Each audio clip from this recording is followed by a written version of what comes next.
So move there. Put the motor outside. But by we scream everything. For 4 people. No security. So but the more no security. One of them fire up. Nezi have no security. So mbubeze moto oya churi abo. Ndewonu ụmụnne m ndị Igbo ndị ọma njem ọnụ, ekelekwa m unu. Ebe nsi ewetara unu ozi a bụ n'ụlọ ozi ndị sim.siha asịrị FM. Aka m abụkwa nwanne gị nwoke 042 Solex, onye akụkọ ụwa. Ihe onyonyo a ị na-ahụ n'iru ebe a bụ ozi nke anyị si n'obodo Eziagụ nke dị n'ime steeti Enugu wee nweta. Kedu ihe mere ebe a? Nwanne anyị nwoke a ị na-ahụ na-akọ akụkọ ebe a bụ otu onye dịka ha si ghọta na ya bụ akụkọ nke ọ kọwara. Ọ bụ onye obodo Eziagụ si na ọ ka si ebe ọ gara akwamozu n'obodo Ekwulọbịa wee bata. O wee kọọ ka ya si wee bata ụlọ wee sị nnọọ ka ya gagharịtụ. O nwere otu onye ọ sị na ọ kpọrọ ya pụta ka ya na ya hụ na ọ dịka ọ n'ahịa be ha ebe ọ kpọrọ n'Oye. O wee sị na mgbe ya gachara hụcha onye ahụ wee na-abatazi, ya wee pụta n'ụzọ hụ mmadụ 4 ndị bu egbe. Ọ sị na mbụ na ya che na ọ bụ ndị ọrụ nchekwa. O wee sị na mana ka ya na-abịa nso, otu onye n'ime ha wee gbapụ egbe. Ya wee lezie anya wee hụ na ọ bụghịkwanụ ndị ọrụ nchekwa kama na ọ bụ ndị omekome, ndị ntọ, ndị ugwu dịka o siri wee kọwaa. O wee sị na ya bịara chee ihe ya ga-eme n'ụdị ọnọdụ ahụ, na naanị ihe gbatara ya n'uche nke ya mere bụ iburu ụgbọala wee chụbaa otu onye n'ime ha ọhịa. Onye nke ahụ gbapụrụ egbe wee buru ụgbọala chụbaa ya n'ọhịa. Ọ sịkwanụ na ka Chineke si wee na-eme amara, ọ bụrụ na ụgbọala ya bụbu ụgbọala nwere auxiliary gear, ya wee dọkwanụ auxiliary gear ya bụ ụgbọala wee si n'ime ọhịa ahụ wee mapụta. Ha na-agbakwa ya egbe, ya nyara na-agba.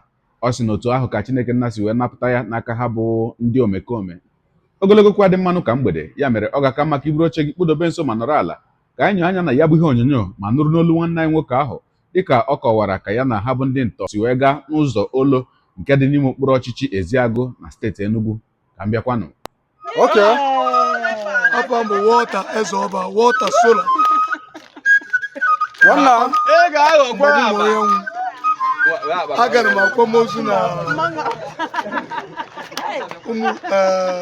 Ekwulọbịa. And the show ya yesterday, today, sick and not a buy. Kamara kabemudi.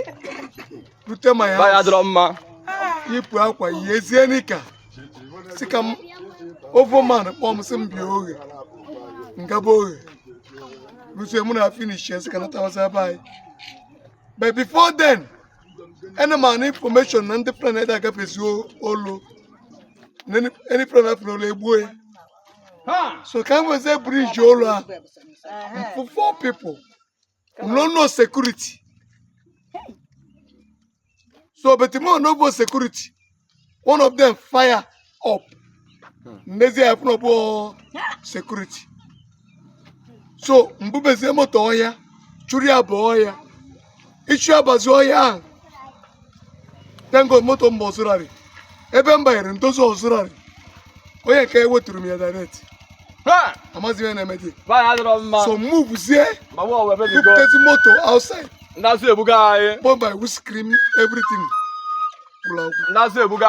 Mbatazia one way. Can never tap out again. About the same Baba Street. Must stop corner. Cause Nanda, wake you. Hey, Mbataza imi siag park zia. Eben elemaya. Before. So nda kwazia yes, no yen emenu. Park zia ba. What's that, my guys? But Adam Brenda Bella debate. Son of my almost 30 minutes to 1 hour. What about Tazam? Okay, for today. Can I Okay, thank you, Hinda. Okay, Kuma, for your behind and now all you have one night working in Kamezere. I want them, but I can call him Kucha.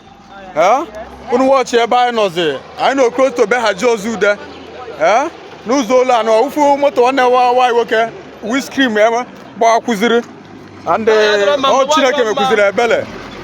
The guy survive wo pota wo bana wuri wo ha was open ha wote wula wo ya ma hazika condition ha se do mad ne mo ha si wede biko nde ba biko no anyị tinye n'aka for security ka adịchọ na-esekiọr be anyị ụwọcha moto o bu na chi ezola tata ihe a na-eme n'ụzọ olo aka m bụkwa nwanne unu na-eyi unu ripọtụ si unu biko na ụmụnna anyị ka etinye n'aka ka a mara ka ya esi wee mee ka ọ ghara ịbụ mgbe ndị abịa tọzikọ n'ime be anyị ka anyị eke ozi nkwụcha ihe a na-eme n'ụzọ olo after that bridge ahụ ka a nọrọ eme the man attack ka o si akọwa tụọ that bridge ahụ kọnetịrị anyị na ndị olo so ka uche anyị dị na ya biko na akwa ikirichala ya bụ ihe onyonyo gị onye ụwa onye na-egere akụkọ ụwa m ịmarala n'etu anyị si eme ya ọ ga-abụ nnọọ ihe magburu onwe ya ma ọ bụrụ na ị ga-edere ebumnuche gị etu isi hụ ya bụ ihe nke ikiriri ugbu a na ngalaba okwu ka anyị mara uche gị n'ihi na uche onye adịghị ya njọ daalụkwa gị na-eso eburu anyị esonye